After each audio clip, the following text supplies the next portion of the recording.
last talk. We thought it would be interesting to look into a really practical application of GANs in the real world. As you know, at NABLA, our goal is always to bridge the gap between research and products. So when we saw the very exceptional potential of GANs, judging from the examples in the papers, we really wanted to check how well they work in practice. And so we started looking for a good application to try. And so makeup transfer was actually a pretty good candidate because the application itself is pretty useful and fun. And also the research in that area seemed to be maturing quite fast. So we really wanted to give it a shot. And so the goal of this talk is to kind of show you how the system works and what kind of results we got. Okay, so first, let's just make sure we're on the same page regarding what makeup transfer is. So the idea is, imagine you have like a picture of a celebrity wearing a specific kind of makeup, and you want to figure out how you would look with that same makeup style. So the traditional way of doing it would be to have like a makeup professional come to your place and then actually, add the makeup to your face and then show you a mirror, and then you can see how you look and you can decide whether it's good or not. But what would be cool is if you could have like a smartphone app and you can give it the same picture, like a single picture, and through the smartphone camera, your phone can really show you in real time immediately what the style would look like. So that's what we're trying to achieve. And so we chose that to see how GANs work in practice. Also because everything related to like transferring texture, color with images seem to be working quite well from the examples, whereas things like radical shape changes, for example, seem a little bit more early stage. And also it looks like many people want this. I mean, actually, I don't wear makeup myself, but when working on that project, I watched actually my fair share of YouTube makeup tutorials, and I realized how much time many people spend actually trying to reproduce specific makeup style. So there is actually a lot of demand for that.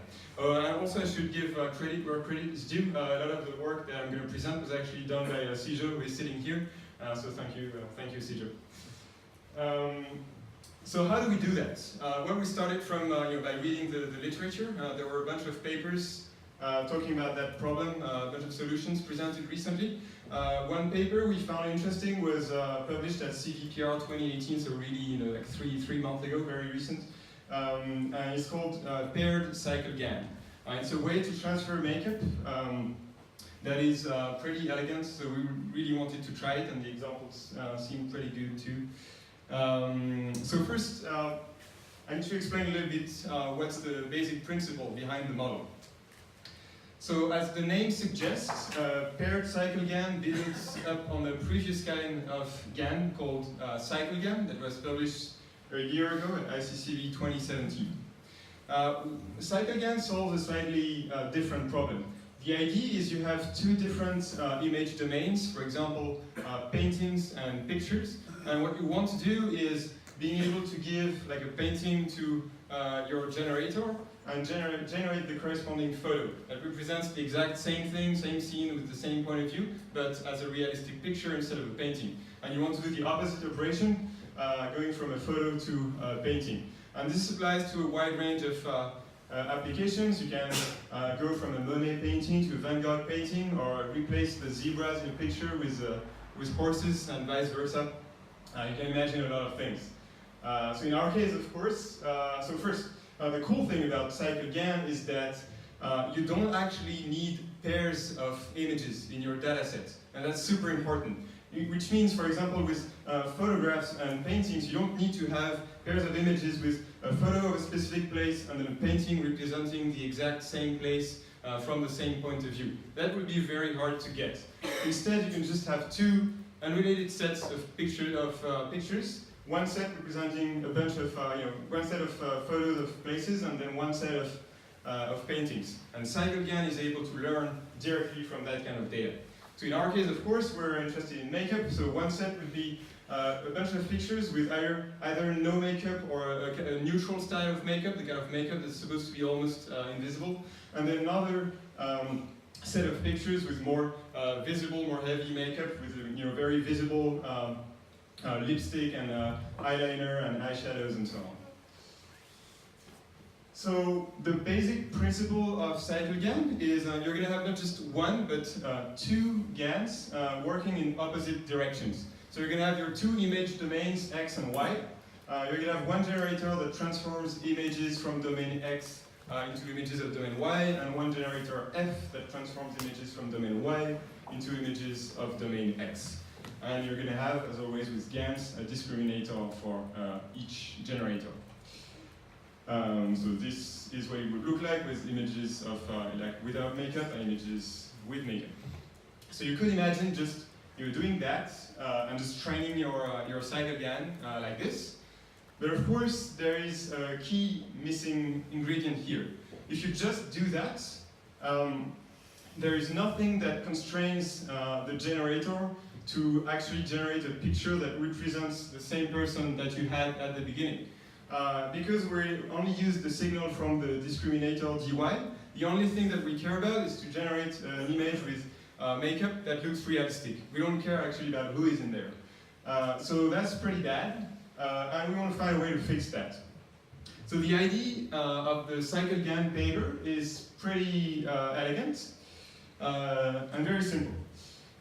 Basically, if you take a picture without makeup and you generate what should be the corresponding picture with makeup, what you want is that if you feed that generated image back to the generator that goes in the opposite direction, you should recover the original image. That's if the generator is doing the right thing. What this means is that the generated picture y hat should contain enough information to be able to recover the original image. So now, that is only a heuristic, because you could imagine very sneaky ways for the generator to actually hide the information from the original picture into the generated picture, and then recover it with the other generator.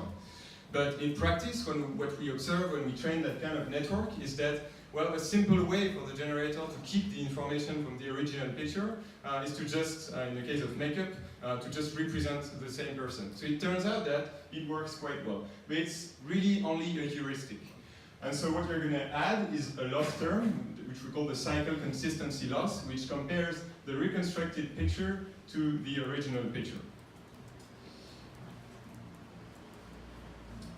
There is something more that you can do, another property of your problem that you can use. If I take a picture with makeup, and I ask my generator G to add makeup to it, something very simple that the generator should do is to just not change anything, because the final picture is perfectly fine. And same thing, if I take a picture without makeup and I ask my generator F to remove the makeup, well, I just shouldn't change anything. And this way I'm sure that I'm going to represent the same person in both pictures. So I can add a loss term that compares the two pictures, for example with an L1 loss. So I'm going to call that the identity loss. And it's going to provide very useful signal to my cycle GAN. So if we recap, our overall loss function will be, so I will have my adversarial losses for both GANs, cycle consistency loss to ensure that I can always reconstruct the original picture from the generated picture, identity loss, which makes sure that I don't change anything if I don't have to, and for all those loss terms I will have to do it in both directions. So that's for cycle GAN. Of course, we're not done yet for our problem, because right now what we have is something that takes your picture with this neutral kind of makeup and generates any picture with the same person wearing makeup. But I have no control at all over the kind of picture, the kind of makeup that I'm actually going to add to the picture. So paired cycle GAN is actually proposes a way to solve that problem. So paired cycle GAN allows us to transfer a specific makeup style. So I'm going to have two images, one with the target makeup style and the image that I want to transfer the makeup style on. So the principle, so it really builds on cycle GAN. So I really start from the same kind of architecture, but of course the main change is that now I have two inputs, my picture without makeup and another picture representing the target, the person with the target makeup. So the first question I need to answer is, how do I change like the architecture of my models so that I can now use 2 inputs instead of just 1? So what is my generator going to look like? The answer suggested by the paired cycle GAN paper is actually fairly simple. We're going to take the 2 images and then feed them to a convolutional layer and a nonlinearity independently. So I'm going to go from an image with typically 3 color channels to, I'm going to have 2 images, to 2 separate tensors with, in this model, 64 channels. Then I'm going to do the simplest thing that I can think of, is I'm going to concatenate those 2 tensors along the channel dimension, so I get a single tensor with 128 channels. And now that I have a single tensor, I can just feed that to your favorite computer vision architecture, so in that case like a ResNet-like architecture, and you get your generator architecture. So that's the first step. Now, of course, you need to train that, so you need to update your loss a little bit. The first thing you have to do is, so when I showed you the cycle consistency loss previously, I assumed that I had a single input to my generator. So I need to update that a little bit to adapt to this new problem. What paired cycle GAN does is actually pretty elegant. So we have, as before, 2 input pictures, a neutral source image, and a makeup target that I want to transfer. I'm going to do 3 things. So first, I take my target makeup, and I feed it to my reverse generator that removes the makeup. So I'm going to generate a picture without makeup. Then I'm going to take my 2 input pictures, I'm going to feed them to my generator, as always, to generate a picture with the transferred makeup. So now, in the middle column, I have 2 generated images, one that shouldn't have makeup and one that should have makeup. So what I can do is I can feed those 2 pictures to my generator. And now, if you look at that diagram for about 2 minutes, you should be able to convince yourself that the final picture should be exactly the same as the picture of the target makeup. I can use that as my new cycle consistency loss. So as before, I mean, the cycle consistency loss is only a heuristic. I'm really adding this term because it makes sense. It seems to help with training, but this is not like a strong kind of supervision in any way. So, and in practice, for when we actually implement a paired cycle GAN, we see that there are ways to add more supervision that considerably help the model. So we need one last ingredient, and to understand it, we need to look a little bit at my discriminator. The important thing so far about everything in our loss terms is that there is absolutely nothing that's going to answer the question that I care the most about, which is given my generated picture and my target makeup picture, all those 2 pictures actually using the same makeup style. So far, the only thing my discriminator dx is doing is answering the question: is that picture with makeup real or fake? And that's it. What paired cycle GAN suggests doing is actually train a different discriminator on top of the other discriminators. That's going to take a pair of images as input and answer the questions: do both pictures share the same makeup style? And so here, this is like a generated pair because we have like a generated picture and then the original picture. And the DS should learn to answer that here both pictures don't share the same makeup style. And G should learn to fool DS. So, of course, I'd like to have a good discriminator DS like that, but now there's a major problem. This is like a fake example, but actually I don't have any real example. As I mentioned previously, in my dataset, I don't have pairs of images. I don't have like 2 pictures of different people wearing the exact same makeup. And the solution proposed in the paired cycle GAN paper works, but let me warn you, it's kind of a giant hack. But it's important for making the model work. So what we do is, what the paper does, is taking the face on the target makeup picture, detecting the facial landmarks, and then warping that face onto the original face. And you generate this kind of picture in the middle, and then of course, because it is kind of the same face, you should tell your discriminator DS that, yeah, those two pictures are wearing the same makeup style. So really, this is a kind of discriminator where even your real examples are actually fake. So that's a bit funny, but the important thing is here, even the fake real examples, they are fake in a way that is different from the other fake examples that I had with my generator. So this is actually going to provide useful feedback to my generator G, and this is why it helps the model. Now, it's really, of course, a double-edged sword, because if I train my generator G too well with that, my generator is going to learn to actually transfer the full face and not just the makeup. So it's going to start transferring facial features, and this is really what you don't want.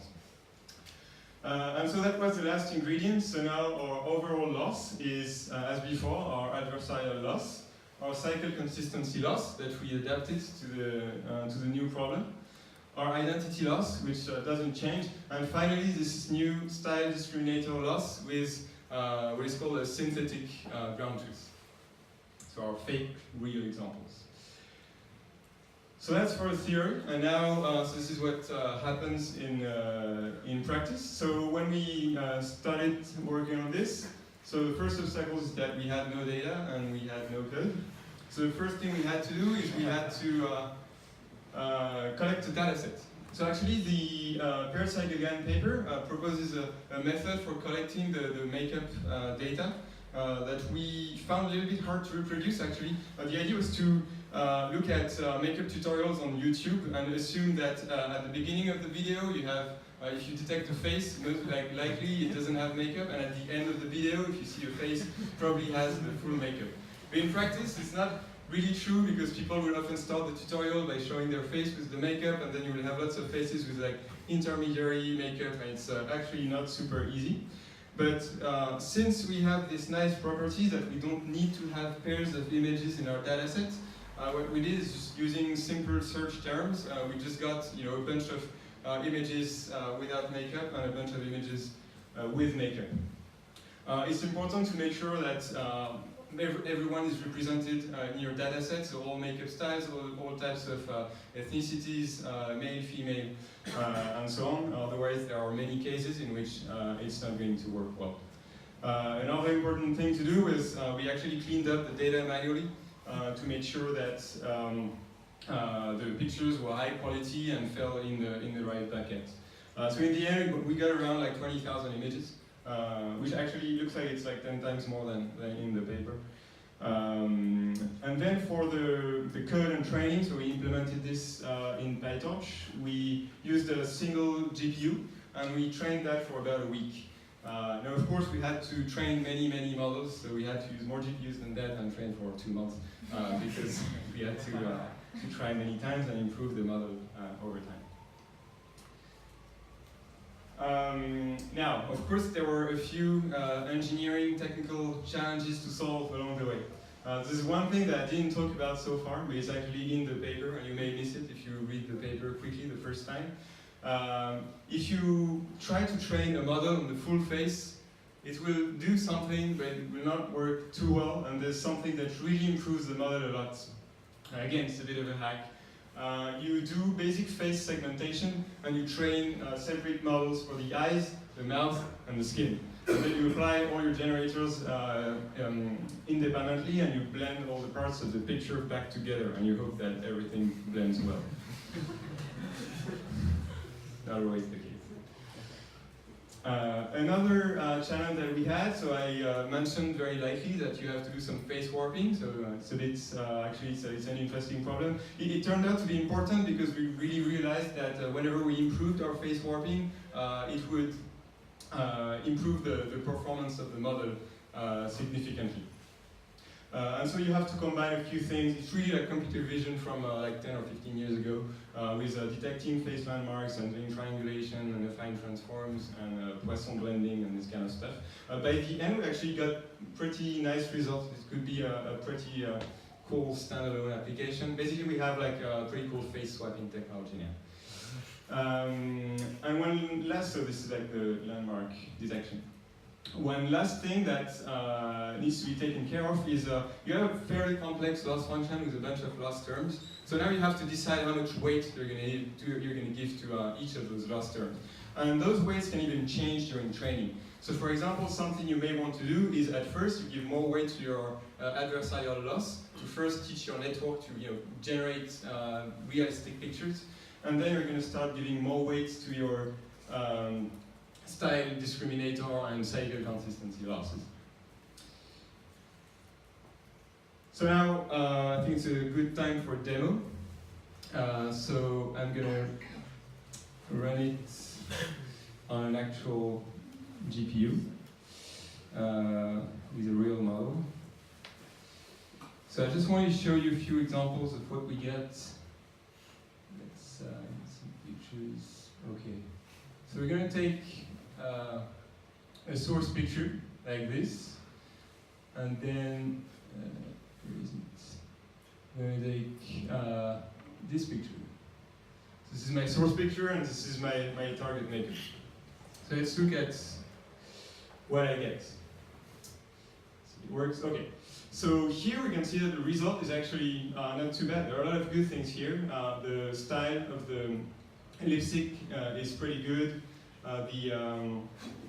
The eye style, you can see the eye shadows, the eyebrows as well are pretty nice. So we're pretty happy with that. There's one thing that is not so nice, is that the eye color is actually transferred as well. So this is like a general problem with this kind of model. You never tell actually the GAN explicitly what is and what is not makeup. You have to let the model figure that out for itself. If we look at another example, so this is kind of a makeup style that's fairly standard. Now that's a makeup style that's much less standard. There are not many examples like that in the dataset. That's why it's interesting to look at those kind of examples. So here, what we can see is that actually it picks up the color of the eyes pretty well. So the lipstick is also quite good. So it's not perfect yet, but it does something that's quite reasonable. Of course, there's really like a lot of detail in this makeup that is not picked up by the model, but I think there are really 0 examples of that in the dataset. But we were still relatively happy with the results. We can keep working on that. Then another example that I think is important. So, as I was saying here, it's important to, so you see that the makeup style is relatively well respected. What's important here is like we didn't transfer the skin color. So that's really the kind of issues you have to think about very early on when you develop this kind of model. You have to be very sensitive to those issues. And finally, because it wouldn't be fun otherwise, I'm going to try it myself and see how I look. Let's see this one. Okay, so actually our data set is a little bit imbalanced, so we have way more female than male, but still results are okay. I think the lipstick is like, going a little bit outside the boundaries of the now, but we can improve it. So I think something that we really actually saw that if we had a more balanced, if we have a more balanced data set, we get better results. So it's really important.